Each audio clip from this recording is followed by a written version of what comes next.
Hi there. Welcome to this week's private practice tip. I want to talk to you this week about new patient referrals and specifically the subject of why those doctors that you go to visit seem to understand what's going on and may even tell you they're going to refer, and then not much happens.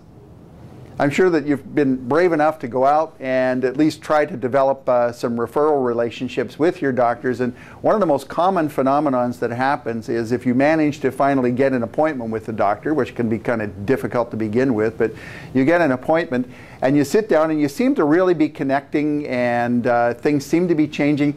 He may even be very pleasant to you and tell that you do great work and that he's going to send you all of his patients, and you go away and very little happens.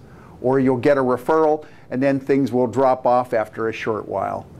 Or you'll get one every other month or something along that line. But certainly it doesn't meet with what you expected to have happen based on the response that you thought you got with the doctor. There are two things going on in that kind of a situation. Number one, it's called lockout, and the other thing is called fixed ideas.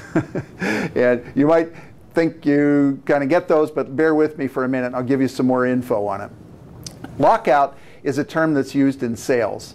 You have probably experienced it yourself on the flow of you being confronted with a salesperson.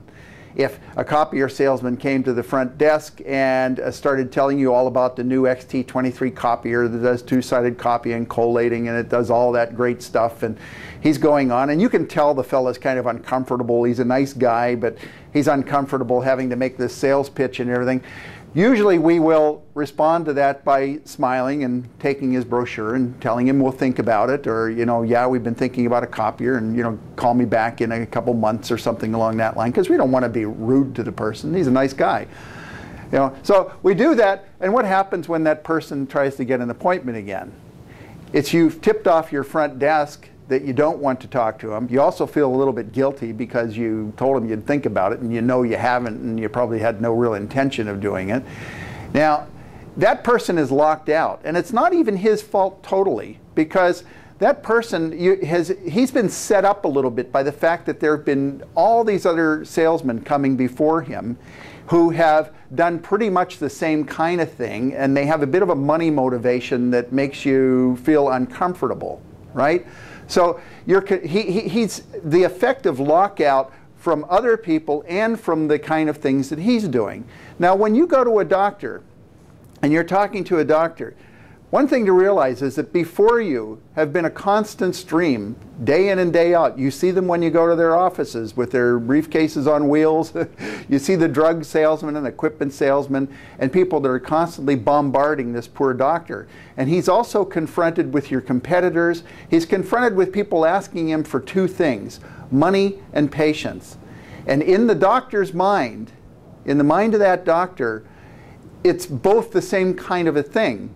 He's being asked to give something, and he is really not in a position where he gets any kind of exchange other than in the drug and equipment salesman saying, you know, they'll have all sorts of corn and games, and they'll pay for trips, and they'll do all this sort of thing. And some docs even fall into that trap. You know, as a clinician and as a professional, a therapist, you're not going to go and do the same kind of thing. You certainly don't want to go and, you know, buy free lunches and offer money or offer games like that. You don't do that. But in his mind, when he hears you asking for patients and asking for referrals, it's impacting him in the same kind of a way. But he looks at you, he likes you. He can see that you're a bit uncomfortable. You know, he may even have the intention to refer to you.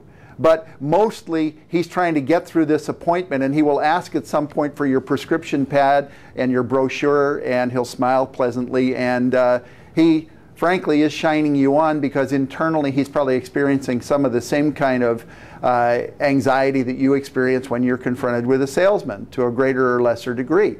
It may even be very pleasant. You know? So that's one aspect of this. The other aspect I mentioned is fixed ideas.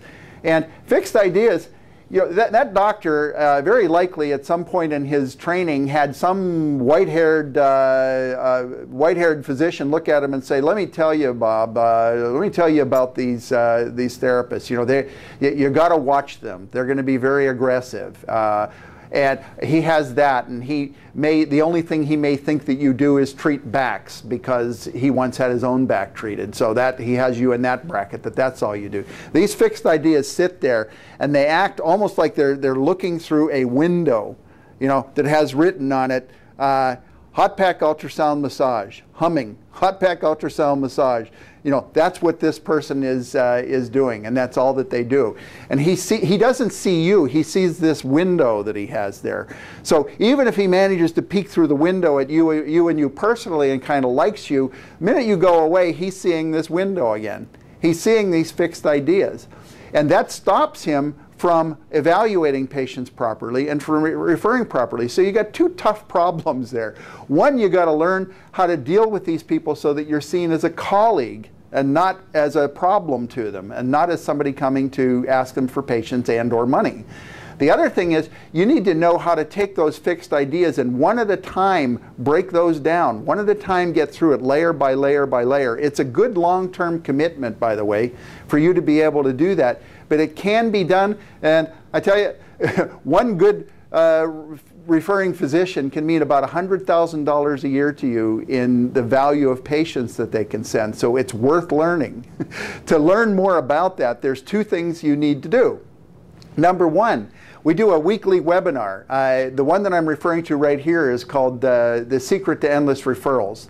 And it's live, it's interactive, it's free. We go over this topic and give you some actual tools to use when you're interacting that really break this down even further and show you what's going on there. So that's on the webinar. With regard to learning some things about it, there's the book, of course, Keys to Private Practice Success. Section 2 in here has several chapters with case histories and some input from some of the best therapists in the country and things that we've learned working with 4,000 clients over the last 22 years on how to approach this so that you're seen as a real professional and so that you're welcomed when you go to these visits, and how you can actually become as comfortable in the whole subject of relationship development and building referrals, long-term productive referral relationships. You can become as comfortable and as effective with that as you are in doing a patient evaluation and getting your patients to commit to real good corrective care. So tune in Thursdays, new patient referrals webinar, and also pick up the book, and I'm really looking forward to being able to help you more with this. Have a great week.